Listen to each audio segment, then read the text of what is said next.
All right, starting in Hinduism, we want to look at some of the symbols that you might come across. Some of these might be things that you'll see when you were out and about or as part of Buddhist art. Has anyone here been lucky enough to go to the Craftsman Museum when they did the mandala there, or the Sankey Museum of Fine Art when they had the mandala there, or any of times that they put or created sand mandalas at USF? All right, oftentimes as part of sand mandalas, depending on the tradition creating them, one of the images depicted is the precious umbrella. The umbrella is a symbol of luck and protection and health. Luck in the sense that you will stay healthy and be able to keep away disease. The idea of protection from that which could make you sick or ill or cause you pain and problems. Perseverance is going to show up in regards to the two fish. Sometimes at restaurants you will notice that there are two golden fish. Here again you have this idea of luck more so in the traditional or the conventional version that luck is going to, be just that good luck coming to us.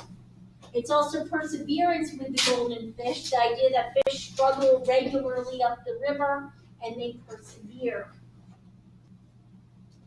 Lotus flower, we saw that in Hinduism as symbol of beauty. Well, in Buddhism, it is beauty, but it is more specifically this sense of purity or innocence. The endless knot, somewhat similar to the idea of the yantra, the idea that everything is interwoven. Depending on the temple and the form of Buddhism, you might go someplace and you'll see that they'll have this large statue of the Buddha, and coming from it or tied to it will be a string. And the string will be tied to all manner of other strings that crisscross the temple. People will place or tie to these knots that show up in these strings prayers or blessings or wishes. The idea that the intertwining and the knots that exist there will bring about the blessings or grant the prayers. The Buddha, or the wisdom eyes, the idea of being able to see true nature of existence, the true nature of reality, being able to see as the Buddha saw. According to the CIA World Factbook, Buddhism makes up about 6.7% of the world population. According to the 2014 estimates, this would be about 480 million adherents. Many Buddhist practitioners might say there are probably more than that, because not all Buddhists will think of Buddhism as a religion. And further, while it's not quite the same as Hinduism in that notion of many paths lead to the same summit, it's not uncommon to find a person who practices some religion and also Buddhism. So that's not unheard of either. In your book, the history for Buddhism is going to be listed on the timeline on page 145, and then an in-depth history from 155 to 173. In regards to the history aspect of Buddhism, there's one group of the three that are here that is going to be looking at or going into detail on what happens at each of the three councils. We'll figure out which group will be doing that here in a little while. All right, now, up until probably the last 10-15 years, there was some debate on the exact year of the birth of Siddhartha or the death of Siddhartha, but scholars by and large today accept the dates of about 563 to 483 BCE. What time period is that referred to? Anyone remember the age? Axial age. So it's during this time period where then there is this emergence of world religions and the solidifying of core beliefs that the story of Siddhartha takes place. So there are 3 Buddhist councils that happen. And as I said, one of our groups will go into more detail to discuss that either Thursday or next Tuesday. Most simply stated, you have this initial council. And during this first council was the solidifying of the ideas. Who is going to have what role? What is the structure? What are some of the core beliefs? That was roughly in 483. Now, around the time period of 383, there's a second council. During this council, and like I said, we'll have a more detailed response to these councils next, of the next 2 classes. But the second council, you begin to see a separation. You see a difference taking place where some members of the monastery, some members of the Sangha are saying we need to work more towards the lay people. And others are looking at more as the order of the monks. But they're all together, the same community. Then you have the council of the king Mahapadme. And then with that, or following that, you have the formation of the Tipitaka, the 3 baskets. Then you have King Asaka, or Emperor Asaka. Asaka didn't just see Buddhism as some faith that people would practice on their own as monks.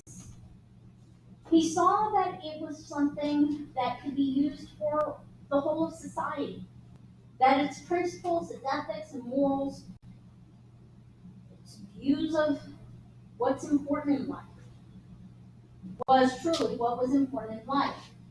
And you begin to see the call for Buddhism to become a missionary religion. What does that mean? They go out and try to tell other people about the religion, try to convert. There's an intent desire to convert. There's an intent desire to spread Buddhism. And Buddhism does indeed spread. It spreads throughout India. And then slowly into other regions. Now, as this happens, and really starting with that third council, you begin to see the shift between 2 schools of thought. So the one school of thought is going to be associated with the Tipitaka, and it will be given somewhere between about 247 and 220 the name Theravada, meaning the way of the elders, sometimes referred to as a more orthodox form of Buddhism. In Sri Lanka, away from the large regions where Buddhism is spreading, the texts are written down. It's said that the Pali Canon is essentially the closest we have to the original stories and the original texts. Because Sri Lanka is somewhat removed from a lot of the ongoing events that take place and shape and reshape India and surrounding regions. Now, throughout this whole time, that other section that was slightly different in their view of things didn't yet have a name. The main section is given that name Theravada. Next group's not going to be named for a little bit. In fact, before it's named, Buddhism will have spread into China and into other regions, even not just Sri Lanka, but into other areas of Asia. Now, between about 100 and 200, you have the composition of the Lotus Sutra, considered to be one of the most favorite and beloved sutras that exist in Buddhism. Finally, you have the life of Nagarjuna. Now, Nagarjuna was of this other sect that was looking more at the way there was a larger road, a larger path to nirvana. Shouldn't be reserved just for these monks. And we see the beginning of the term Mahayana, the big vehicle, the great vehicle, where Theravada is the little vehicle. It's the idea that you can either take a very narrow path to get to nirvana, or the path opens up and is larger in Mahayana. Now, with the Gupta Empire, Mahayana is what spread tremendously. Now, the interesting thing about Mahayana, and even that school of thought that had already been spreading into China and other regions, is that every place it went, it blended with existing ideas to form new schools of thought. So within 100, 200 years of Mahayana, of Nagarjuna, this second branch actually branches out to become hundreds of different views and traditions and stories. So Buddhism had spread into China and slowly merged with ideas of Zen, or I'm sorry, not Zen, slowly blended with ideas of Taoism. And as Mahayana grew and went into China, it blended with this already blended version and became known as Chan Buddhism. We'll talk about that again here in a minute or two. Meanwhile, Buddhism spreads to Japan, initially in that Mahayana form. It spreads into Japan where it becomes the state religion. Now, in regards to this state religion of Buddhism, it's a unique setup. It's not just that it's the religion. It's not just that's the way of life. Or in a sense, it is the way of life. And the view that in Hinduism, it didn't matter what your role or responsibility, there was a way of seeing it as sacred. It's part of the big picture. In this sense, Buddhist ethics would become Buddhist law. Buddhism in Japan had blended somewhat and fit well against some of the ideas of Shinto that already existed. Further, Buddhism had spread into Tibet.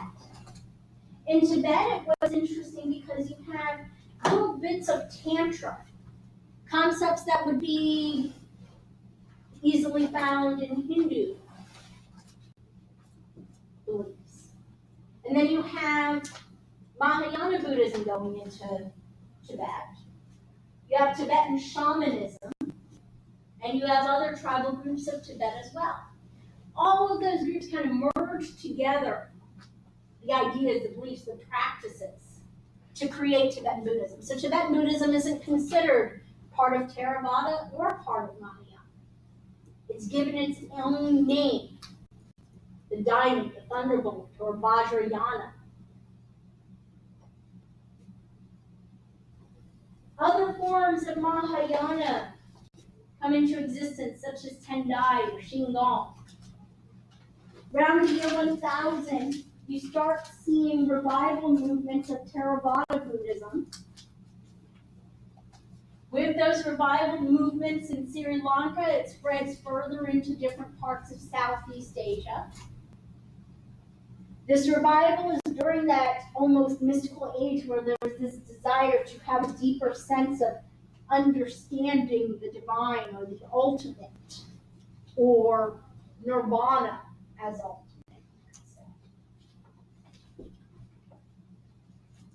Eventually, it would show up about 300 years later in Thailand.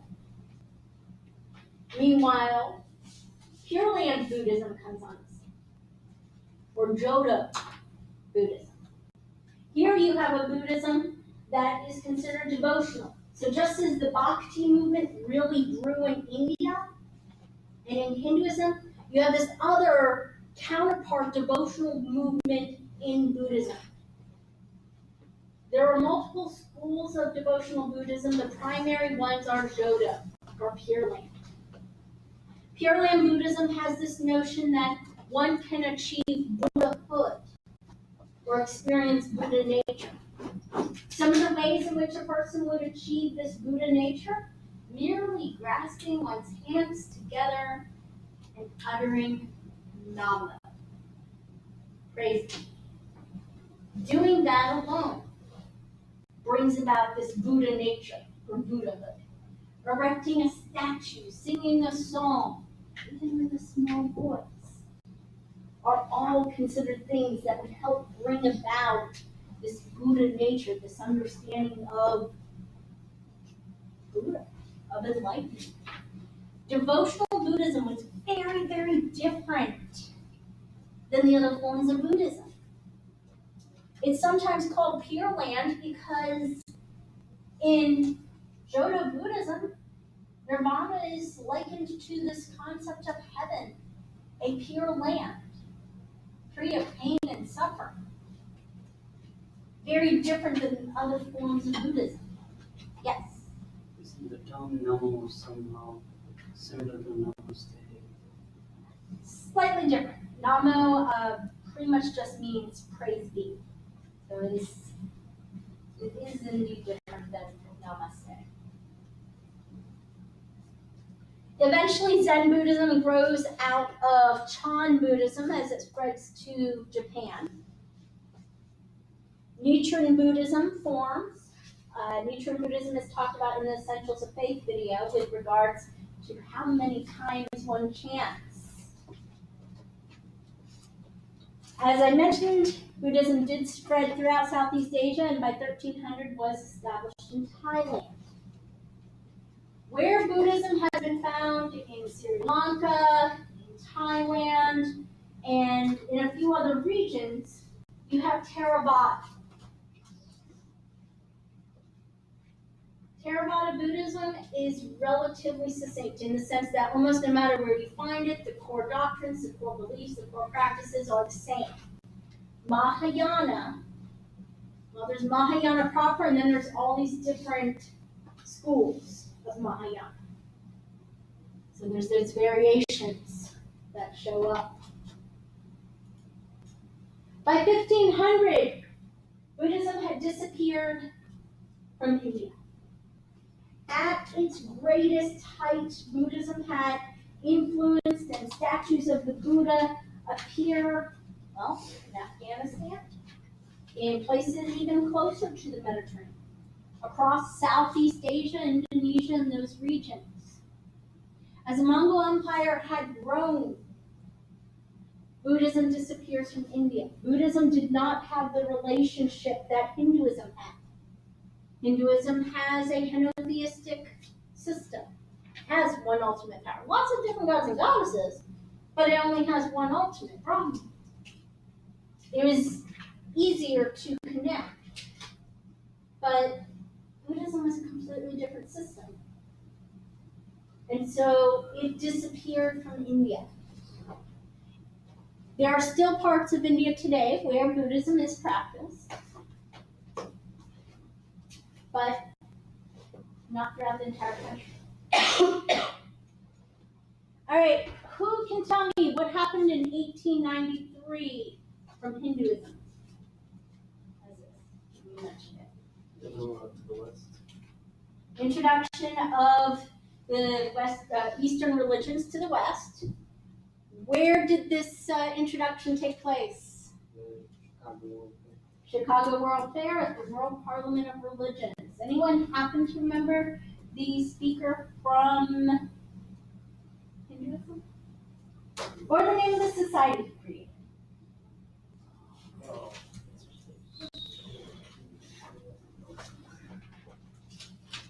Either the name of the person or the society.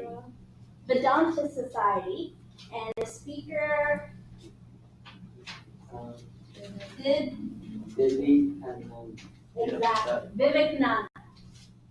So Vivekananda came and spoke about Hinduism. Dhammapala came and spoke about Buddhism. Now, Dharmapala is coming and representing Theravada Buddhism, the way of the elders, and introduces ideas of Buddhism to the West. It actually doesn't take much time for other people to start bringing ideas of Mahayana Buddhism over to the West. In 1900, over 40,000 Buddhist and Taoist texts were rediscovered in caves in China, according to a history that brought China, Buddhism into China earlier than had previously been thought of. Anyone know who Thich Nhat Hanh is?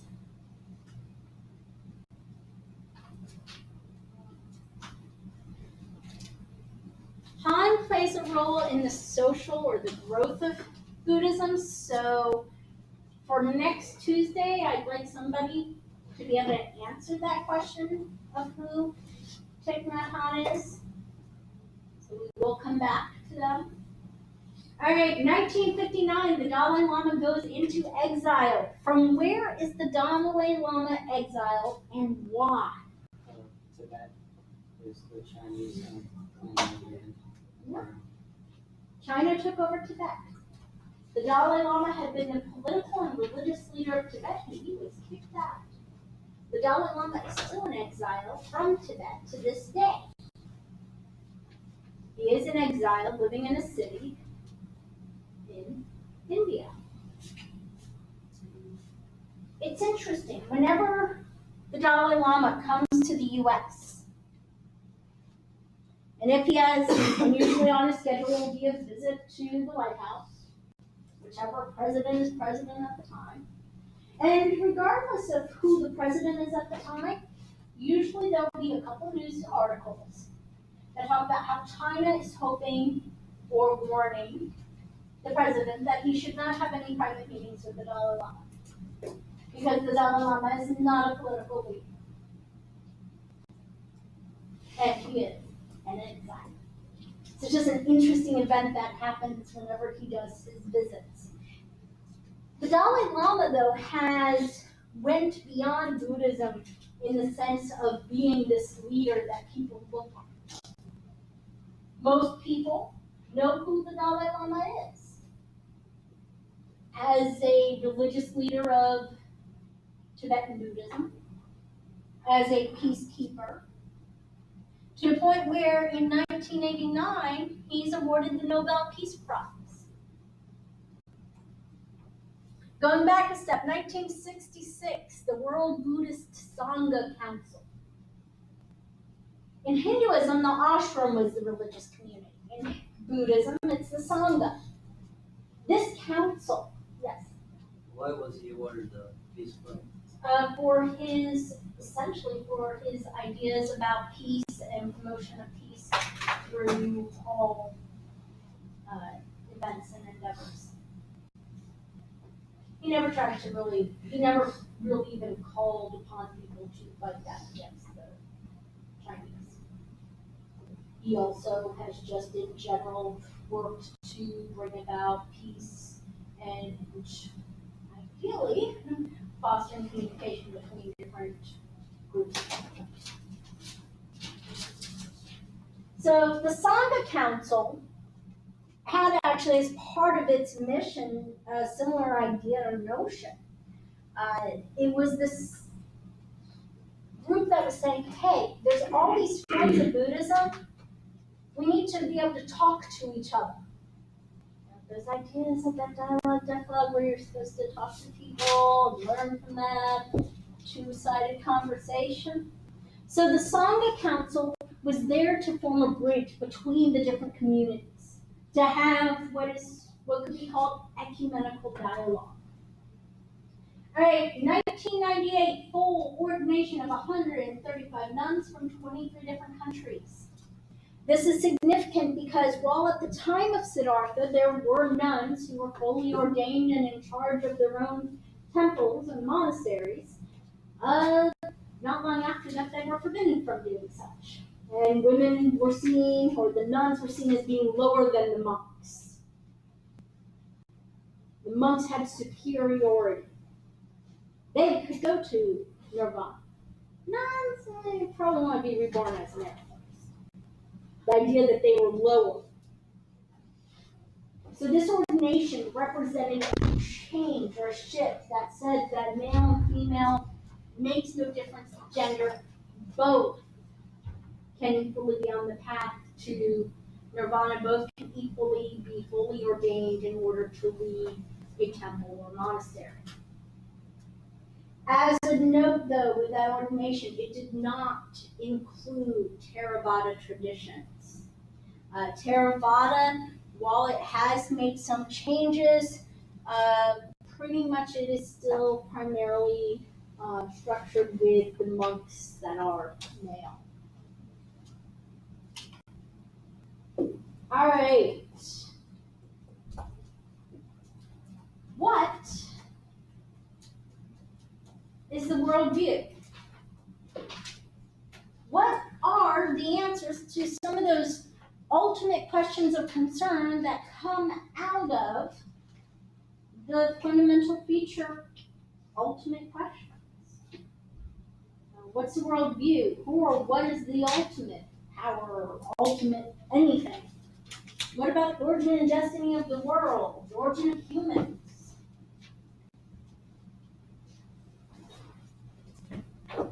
Will somebody read on page 184, what is ultimate reality?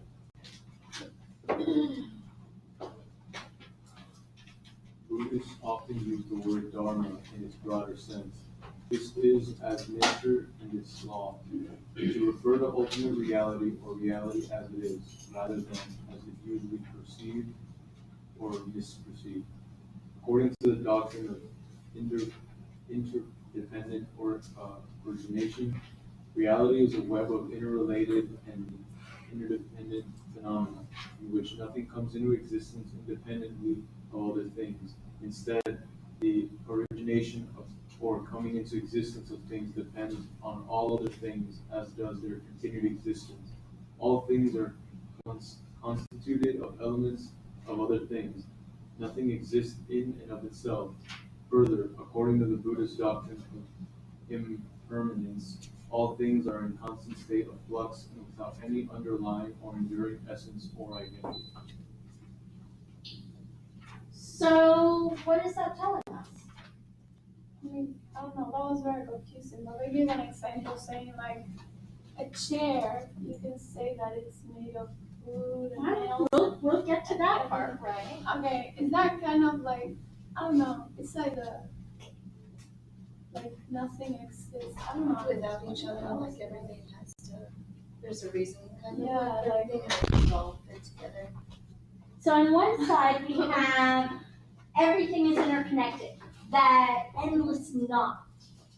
The only way something exists is in relationship to all the things that make it exist and all the things around it that give it its existence. Without all the things that make it, it wouldn't exist. All the parts. Without all the parts of it, you wouldn't have a vehicle. But a vehicle is only a vehicle in comparison to other things that are not vehicles. So you have that notion of reality. Everything is also interconnected as one ultimate thing, force. Almost a pantheistic view, but not quite. Reality is not what we see. Most of what we perceive as reality is actually misperceived, it's incorrect.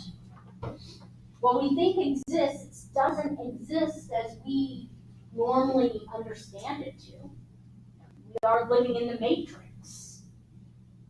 Wonderful movie to watch to understand some of these Buddhist concepts is The Matrix. Is there an ultimate power? Or powers? Or ultimate anything?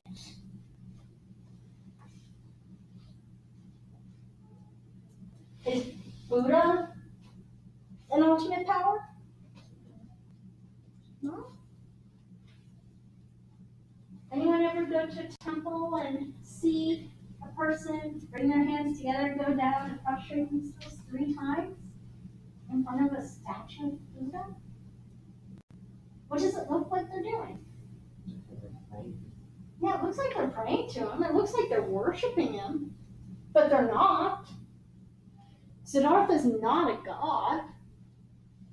Buddha's not some divine ultimate power. Are there deities in Buddhism at all?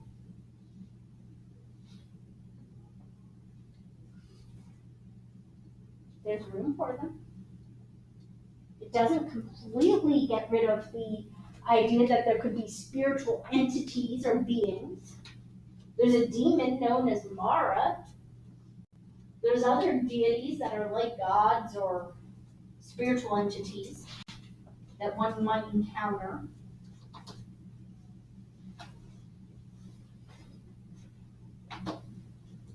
Does the book mention how we could classify Buddhism in regards to an ultimate power? Well, it said that there are no gods and altars and stuff in Hinduism, but just ignore them. I'm worried about that. Transtheistic or atheistic. Uses both of those terms. There are deities, but they don't matter in the course of reaching nirvana. Transtheistic. Atheistic, they don't really exist. Atheism, the idea that we should use logic and rationality and reason and knowledge to come to our answers of questions of ultimate concern. Noting that scientific method wasn't quite back then what it is today. But still that notion that you should examine life. Siddhartha believed that right thought, not right action, enables a person.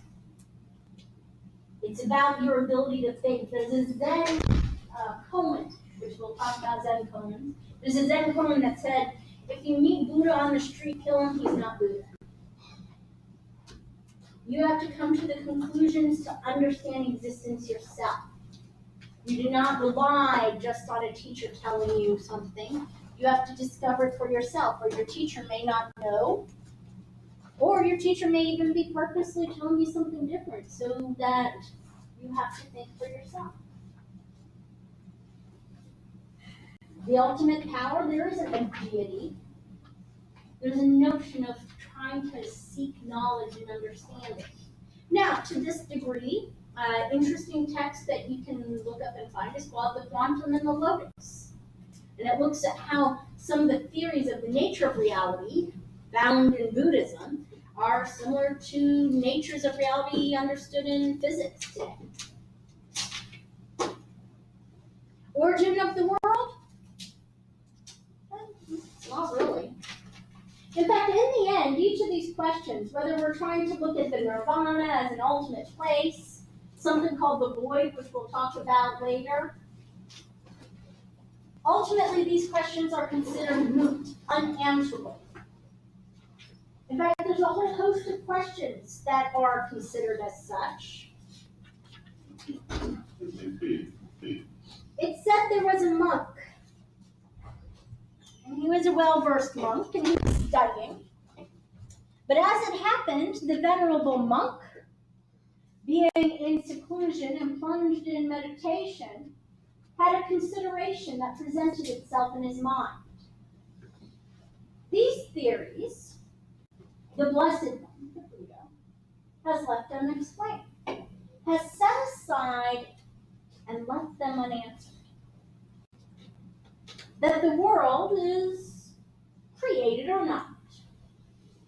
That existence is finite or infinite or not. That the soul is one thing or another thing or nothing or both or something else. That the person who has achieved nirvana exists after death, before death, both, neither, or something else. These questions questions the Buddha has left unanswered, and it does not please me. So the monk traveled to the Buddha, said, "You haven't answered these questions about the existence of this world, the origin of it, the destiny." And the Buddha responds with a small story. He says, "It is as if a man has been wounded by an arrow thickly smeared with poison. And his friends and companions, his relatives and kinsfolk were to procure for him a physician. And the sick man were to then say, 'I will not have this arrow taken out until I have learned whether the man who wounded me belonged to the warrior caste, the Brahmin caste, or the agricultural caste.' Or again, he were to say, 'I will not have this arrow taken out until I have learned the name of the man who wounded me. I will not have this taken out until I have learned whether the man who wounded me was tall or short or of average stature.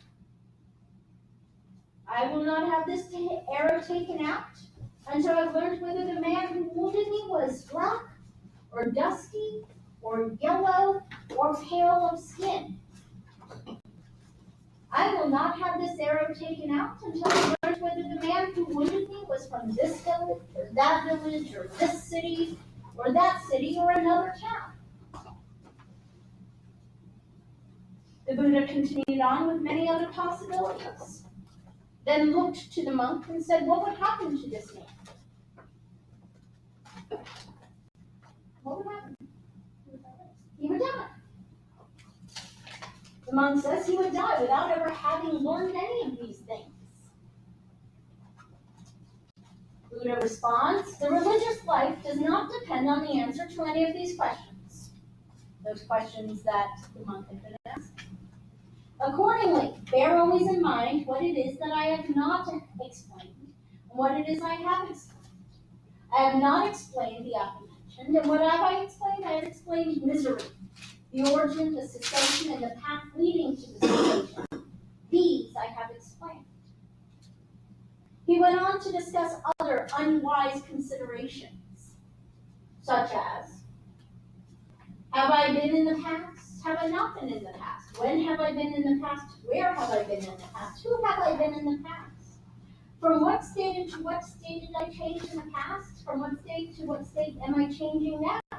Shall I stay in this state or be in a different state in the future? Or shall I not be in the future? What shall I be in the future? How shall I be in the future?' These questions are considered moot, unanswerable. The pondering of such questions only leads to more suffering. We cannot know. Except rather than taking that agnostic type view that we weren't there, we don't know, Siddhartha goes further and just says, don't even ask.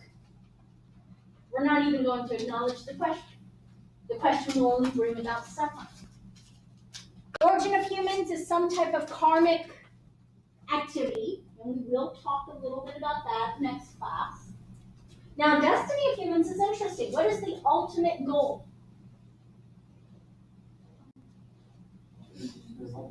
Nirvana. But there are plenty of other places that exist in the Buddhist worldview. There are other dimensions, realms of existence, other planets. There are places that can be considered like heaven, where one is not tempted, where one is kept away from that which causes suffering the most. There are also concepts of hell. Now in the video, the woman who happened to have been an actress, for her, she didn't have much about the knowledge of Buddhism and the concept of hell. But it actually has some interesting stories. I used to teach life after death when USF had a Lakeland campus. And in it, we tell one of the stories of Buddhist hell. There is a man. In his life, it is said his words were like swords into the hearts of others. He always lied. He always used his words and his speech to spread gossip, to bring harm to other people. And so when he dies, he's taken down to hell.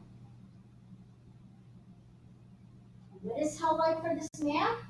Well, he cries out in agony and pain, in thirst for the heat that is in this place he has found himself.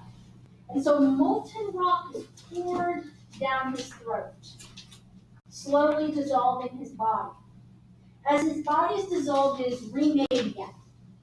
He cries out still in agony. And so sharp swords of frozen ice, of frozen daggers, are used to pierce his throat to the point that his head is disconnected from his body, to which then his body is remade. And again, the pouring of the molten rock. And again, the shards of ice, and back and forth, as if for an eternity of pain. Until he realizes hell doesn't exist. And then he is reborn.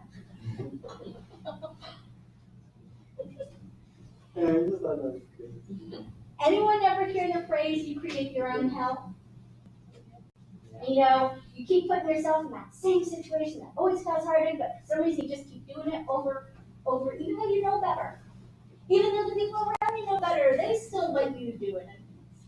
It's similar to that notion, the idea that you do create the world around you, in a sense. And so, while karma determines rebirths and such, technically, and we'll get into this more with the concept of no self, there is no you. So therefore, as soon as you disconnect, as soon as you are no longer attached to that which caused that negative karma, you are then free from it. Upon being freed or released from that negative karma, that punishment, you are able to be reborn. And you realize that hell was merely a state of mind. An illusion. Again, Matrix, really wonderful movie for all of us. So there are these different concepts of hell. And some of the stories are a lot more vulgar than even that one that you can come across. Easily, concepts of hell in Buddhism can rival most anything found in Paradise Lost or Dante's Inferno or concepts of hell in Zoroastrianism and the Western religions. So who was the Buddha?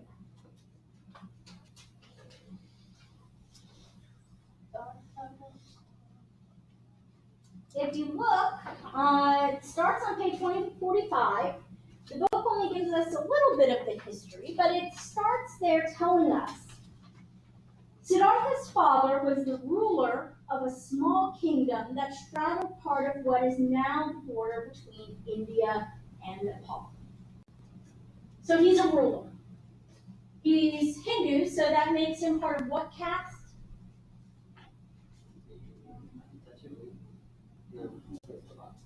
Noble warrior. Now, there's a few stories about this whole birth and what took place.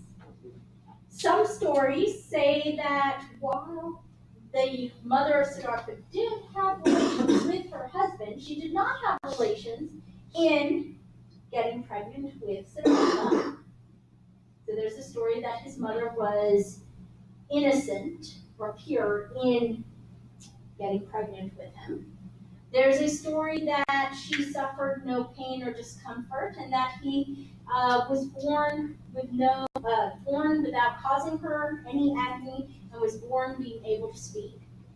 There's a story that she was visited by an elephant-headed deity. We don't know. But there's a story that she was visited by a deity and was told she would have a great child, and that was when she found out she was pregnant. There's a story various stories about who it was who came to see him in celebrating his birth. The book tells us that it was a seer. Other texts point out that it was a sannyasi. Some say it was a wandering ascetic, forest dweller. But in some way, shape, or form, some seer, some fortune teller came and said to the father, your son will be one of two things, either a great warrior king or a Buddha, an enlightened one. What do you think Dad wanted for his son? Warrior king. So he ensures that there is a wall built around the center part of the community, where within that wall, Siddhartha would have a goal of pleasure and leisure, economic wealth, security, power, some religious duties and balance maybe, but definitely social popularity. He would have the most beautiful of wives and attendees to take care of anything else he would desire. He was given everything. Nothing to want for. Nothing to make him question life or existence at all. Instant gratification. He had a wife, he had children. You know, he went through the typical stages of a Hindu. He was a student.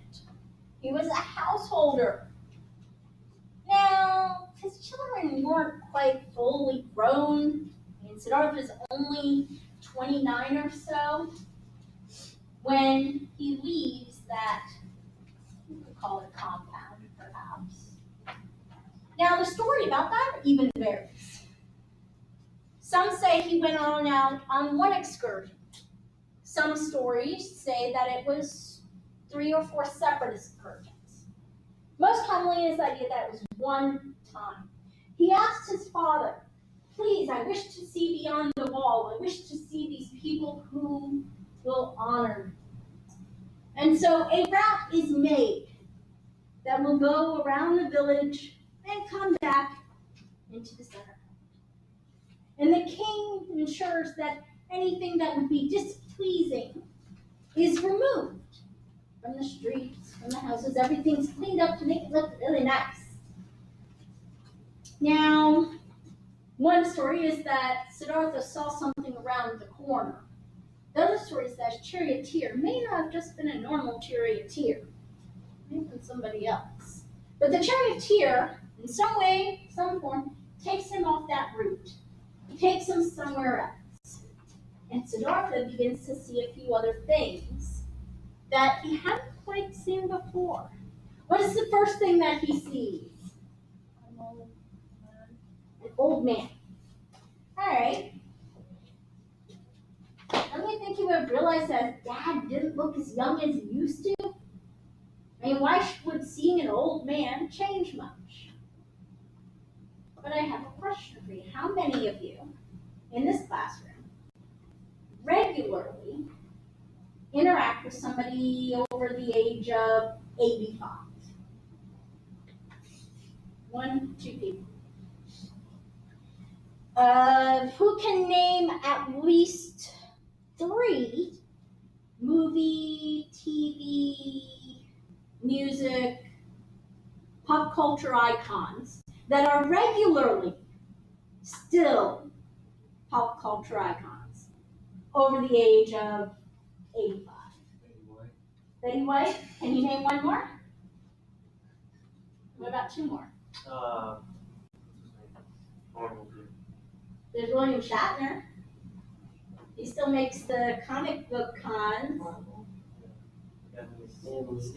Stanley.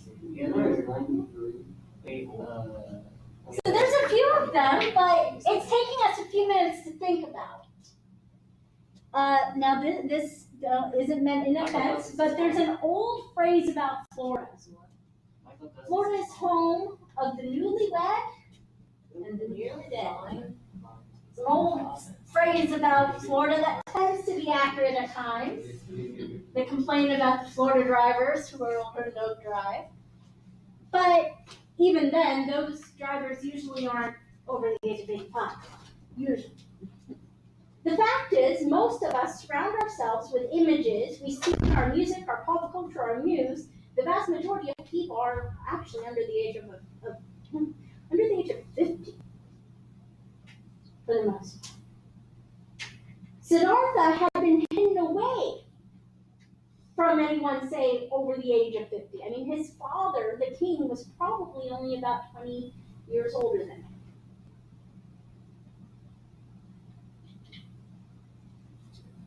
He saw somebody so old they could not walk upright. They were hunched back, walking with a cane, couldn't even walk on two legs. Any sign of vitality, of youthfulness, was gone.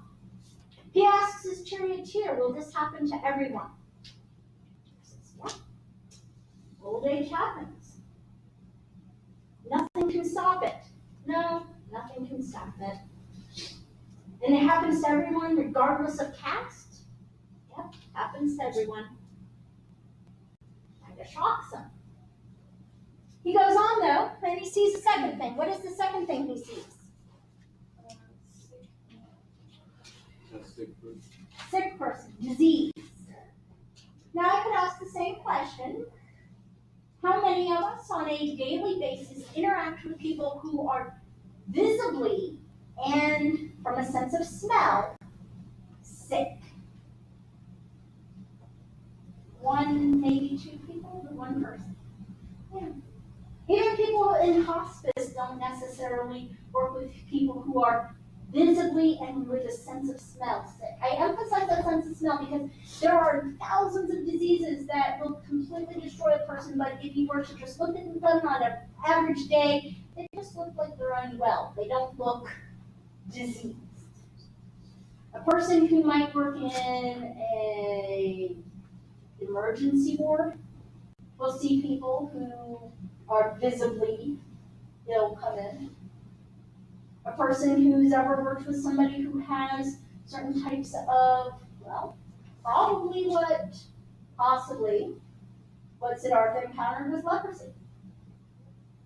Somebody who had these wounds that, well, sorry to be disgusting here, but that were weeping and gross, disgusting, smelly. And nobody was really paying any attention to the sick person. They were just left there. Is this going to happen to everyone, Siddhartha asked? Happens to most of them. Sickness visits them. Can it be fully avoided? Can it be avoided? Then Siddhartha sees the third sight. What does he see? Corpse. Now there's a couple versions of this corpse he sees. The nicest version shows that it is a corpse that is fully wrapped, prepared, and being taken to cremation. That on its own would be enough to challenge what Siddhartha sees and knows. But there's another story that says that not only was it a corpse, but it was a corpse that was just laying there on the ground. It hadn't actually been prepared. It wasn't actually being taken. It was just laying there. Most of the time when we encounter death in the West, in the US, and we see the person who's being about to be buried or such, we usually see them what? Dressed in their finest clothes, all types of makeup done to make them look like they are just exactly. That's not what Siddhartha saw. Even if he did see the body that was just partially wrapped, being carried off to cremation, he saw a body that had not been taken care of. And if, in all likelihood, he saw the version where the dead body was just there on the side of the road, it's a death that most of us never encounter. Now, if you've lived in third world country, if you've been in a natural disaster, if you've been in a war zone, if you've been in certain parts of the US, there's a chance that you would see death and nobody paid any mind to it. Siddhartha had not encountered death. Charioteer, will this happen to everyone? Yes, it will. Charioteer, is there a way to avoid this? No, there isn't. Siddhartha has a fourth sight. Who does he see? Ascetic that he's content with his life. An ascetic that seems content with his life and is able to move beyond suffering. So he believes. So Siddhartha joins the ascetics. He joins an ashram, forest dweller, sannyasi. He gives up all of his riches to do this. He essentially has almost nothing for clothing. And then one day he takes some food that was offered to him, possibly by some women. He was hungry, but he shouldn't have done it, according to the ashram community he was part of. They were practicing the extreme ascetics. So Siddhartha goes and he sits, makes a vow, and says he will not move from underneath a tree known as the Bo, or the Bodhi tree, until he has figured it all out. Till he has knowledge of this suffering and a way to end it. So he sits. Soon, a demon shows up. Demon's name is Mara. Because the great sage had made his vow to win emancipation, Mara shook with fright. Mara is the one who rules events connected with a life of passion, who hates the very thought of freedom. He had with him his 3 sons, agitation, mania, and pride. He had with him his 3 daughters, discontent, enchantment, and craving. Then asked him why he was so disconcerted in his mind.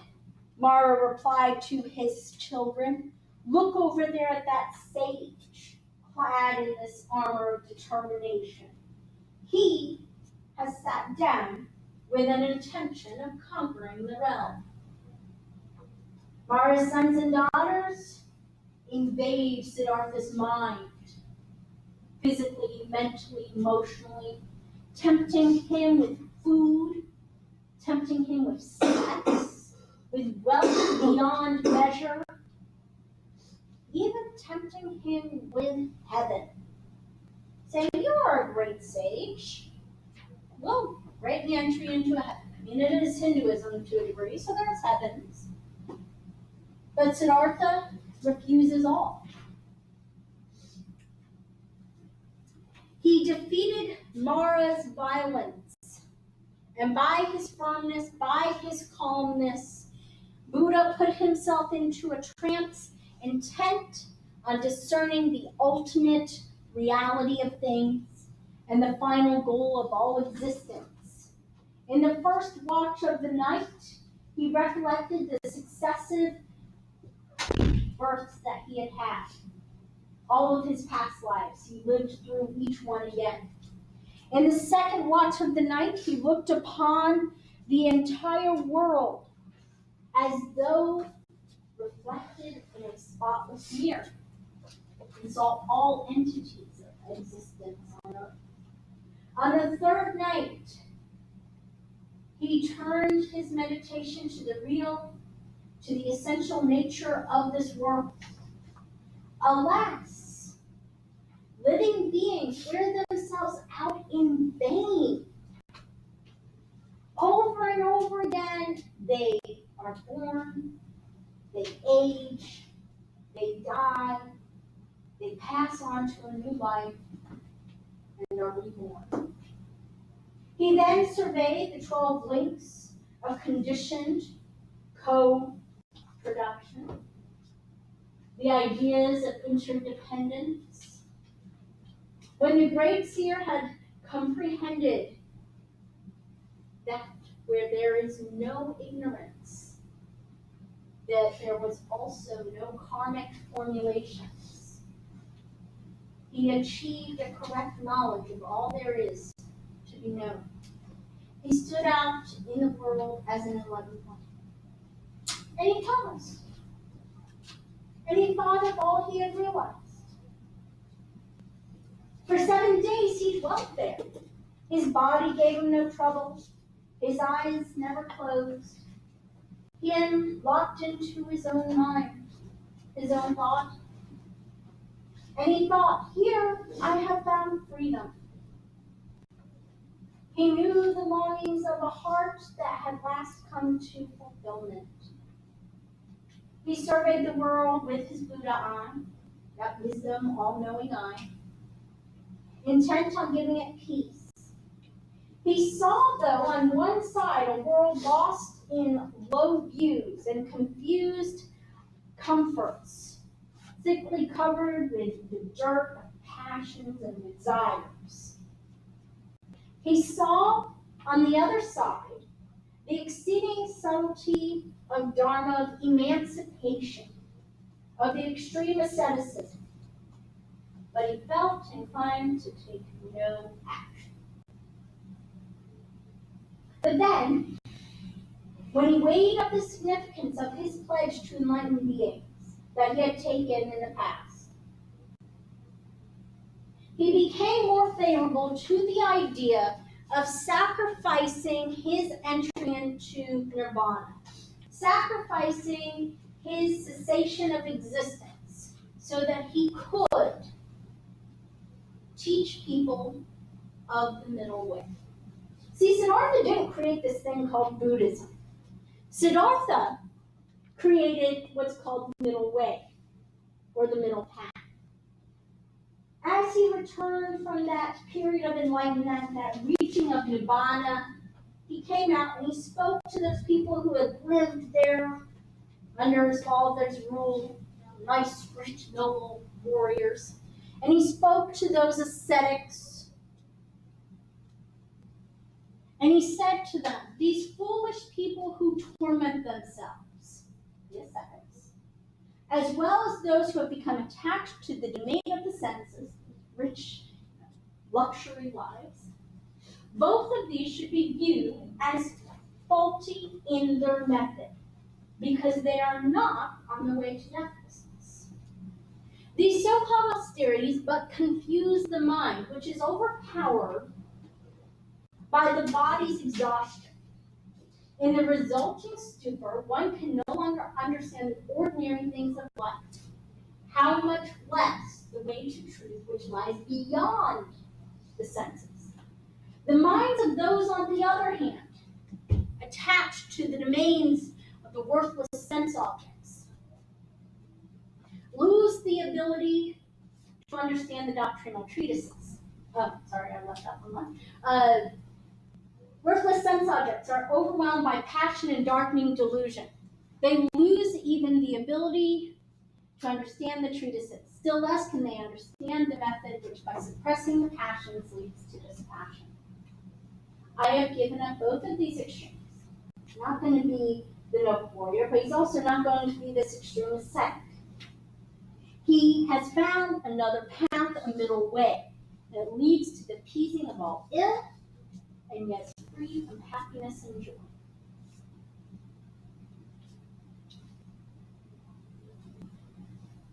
He created the middle way.